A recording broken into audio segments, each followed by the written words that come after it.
In Africa, we face several public health challenges, starting from communicable diseases, public health, environmental issues, and climate change issues. Through the cutting edge of biostatistical methodology, I think it will help in terms of addressing some of those particular problems. What we want to see is to be able to say, can we find solutions by looking at synthesizing data, triangulation of data, to be able to make sure that we provide evidence for improving the health system as well. Our consortium started in 2015, and when we started, we were looking at trying to build a critical mass of biostatisticians for research. And we've done that. What we now looking at into the next 4 years is to see whether through biostatistical methodology, whether we can address some of these particular issues. So we have developed some research questions, biostatistical research questions that we are going to be working on. We've seen that there's a bloom in terms of the bioinformatics genetic data that is being developed through various research institutions.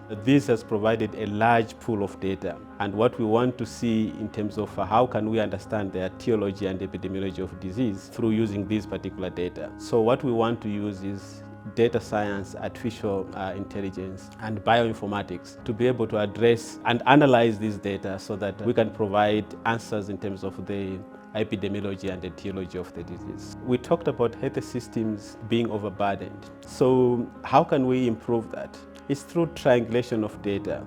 And there are several methods that we can use in terms of how we can triangulate the data. And we also talked about climate change and variability. What we also want to see is, can we find some cutting-edge biostatistical methodology to be able to address some of these challenges that we see in terms of extreme weather. What we want to do is to really create biostatistics research excellence within the Sub-Saharan Africa region, trying to build a critical mass for research and leadership in terms of biostatistics. And what we are looking at is really to work with research institutions who provide the valuable data, and we provide the cutting-edge biostatistical methodology to be able to analyze this data